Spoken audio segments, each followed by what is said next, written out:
There are mobs of young women right now fawning over a woman who confessed to murdering her own 3 children. Our society is sick with people with a twisted sense of justice who believe that the criminal is actually the victim of the system rather than the actual victim. In this case, it was 3 precious, innocent young children named Cora, Dawson, and Callan who were allegedly murdered by their own mother. Let's get the facts straight here. Lindsay Clancy admitted in court to killing her own kids. Allegedly, she strangled them to death with a rope.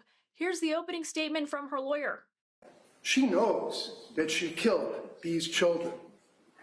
We'll sit here, listen to their evidence, but I suggest to you that the issue for consideration is what was going on in that woman's mind. Her legal team is saying she can't be responsible because she had severe mental illness. And to that I say, hell no. First of all, progressives have for years abused the insanity plea to allow serious offenders to avoid accountability. If you kill someone or seriously harm them or their property, you have grossly violated the social compact. And here's why it's even more fanatical and insane that young women are marching in the streets in solidarity with an alleged baby killer. The defense is also saying right now that Lindsay Clancy suffered a psychotic episode that was triggered by the drug she was taking to treat postpartum depression. The implication of this is that women are so volatile and erratic with their hormone swings after giving birth that they cannot be trusted to control their own actions or decisions. It's basically the "I'm just a girl" mantra taken to its worst extreme. So sorry I was acting demonic and like a lunatic, I'm just a girl. But this is a cop-out that is extremely unfair to the victims here, and also isn't the obvious conclusion then that women cannot be legitimate participants in our political system? That is what these predominantly female protesters are effectively saying, that women are potentially possessed by hormones after they have kids, and therefore we have to sympathize with that, even if it leads them to take someone else's life, allegedly. But it gets more ghoulish. There are female influencers online right now arguing that Lindsay Clancy's husband, Patrick Clancy, is the real culprit here because he neglected his postpartum afflicted wife in her hour of need, driving her to kill her children. Some are going a radical step further and saying actually he did it and framed Lindsay. This is my theory on the Lindsay Clancy case, and if you're not up to speed, let me give you a quick synopsis. Lindsay Clancy is on trial right now for offing 3 of her kids. This is to determine if she's going to prison or she's going to serve her time in a psychiatric ward. Why this case is a big deal is because I believe her husband is the one who offed her kids and tried to frame her. That man was having an affair with her lookalike. The exercise bands used to strangle the kid had 0 DNA from Lindsay, it was Patrick's. Here's what I think happened. He was going to frame a double homicide because his wife was suffering from postpartum depression and she was also having hallucinations about harming herself and also the kids, and she was heavily medicated. Can we get a moratorium on true crime fans for a second until we can figure out what the heck is going on here? Did Patrick Clancy do it? I've compiled a list of all the evidence the internet sleuths have gathered. It's actually some pretty compelling evidence, honestly. Let's get started. Patrick Clancy's timeline. Patrick Clancy is a wolf in sheep's clothing. His receipts are not adding up, and Lady Justice is pointing her finger at him.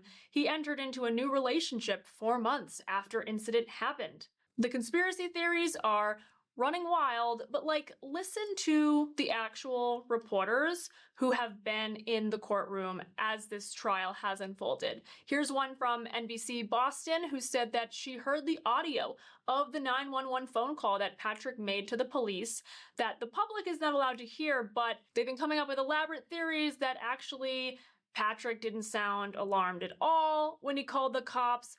This journalist, who has been on this beat for a long time, she's a veteran of journalism, said it was a harrowing phone call to listen to and not a performance. I was in the courtroom when it played with journalists from mainstream media, independent media, citizen journalists, members of the public, court staff, and the 18 jurors. We sat in the same room and listened to it together.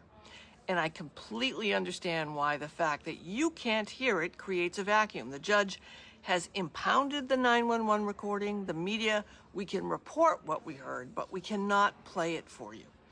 And when you don't have the evidence yourself, suspicion can sometimes fill the gap. But some people have filled this particular gap with a story built on things that aren't actually on the call. So let me tell you what I heard. But first, I want to give you a little context. In the 1980s, a lot of my friends were dying from HIV, AIDS-related illnesses, and most of them were under 30. And one afternoon, I went with a group of people to tell a mother that her son had died. I waited outside the apartment while his family went in. He'd been terminally ill for a while. She knew it was coming, and still, the sound she made when she heard that her son was dead is a sound I have carried with me for 40 years. Now, I've also sat in beautiful theaters and watched extraordinary actors perform grief. Some of the best actors in the world, gifted, coached with incredible scripts. And what I heard from Patrick Clancy when he found his children did not sound like a performance to me.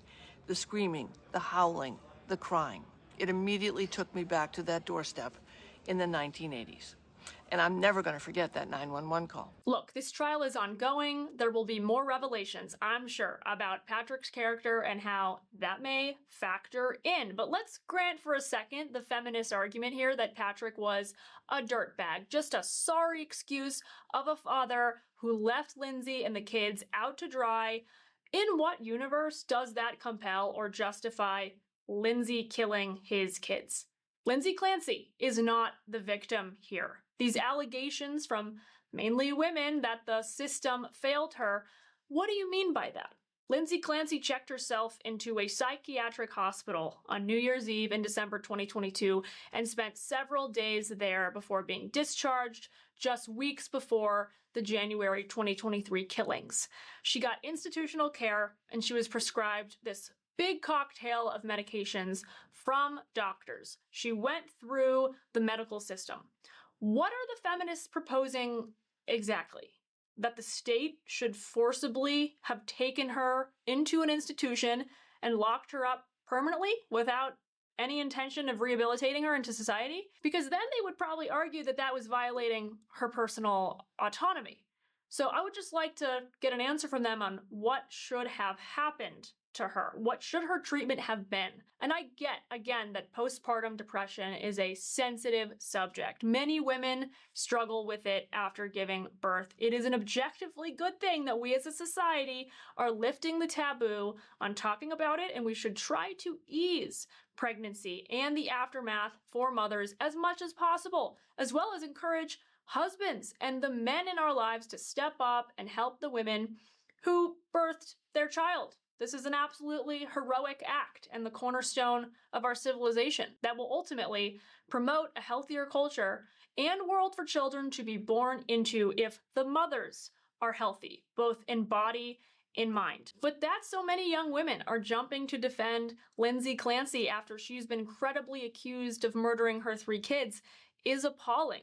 It's the same type of activist who simped for Luigi Mangione down at the courthouse in New York City. This is an alleged vigilante who allegedly gunned down United Healthcare CEO Brian Thompson, who was a father to children.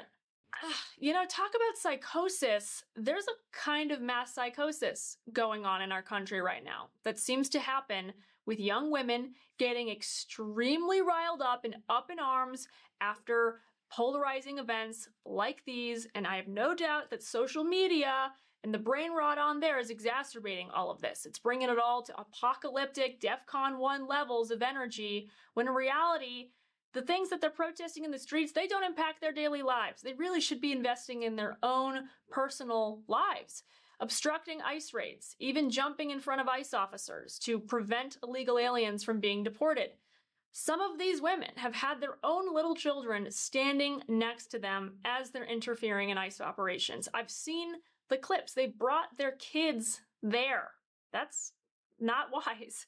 I'm not a mother, and I think I can say that. They've shown up in knitted cat hats and Handmaid's Tale costumes in droves across the country to fight for the right to abortion, and protest the Trump administration for fighting for the unborn's right to life. All we've heard from the mainstream media ad nauseum for years is that young men are getting dangerously politically radicalized, and we've got to do something about it because our country is on the brink because of these dudes in their basements, these incels, they're plotting the end of the republic. I'm not saying that there are no young men falling down internet rabbit holes into conspiracy theory land, that the Jews are a cabal controlling everything, that we deserve 9/11, other crazy ideas. Again, the internet is stoking a lot of this hysteria and panic among young men. Doomerism, I would say, as well, blackpilling, and it's leading them to pretty wild conclusions about who is to blame. But what I am saying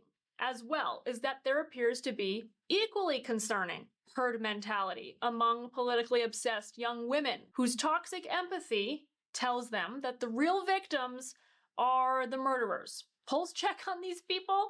They are not okay. Thanks for watching. Make sure you like, comment, subscribe, and ring that notification bell so we can keep the party going. I'm Caroline Downey, signing off.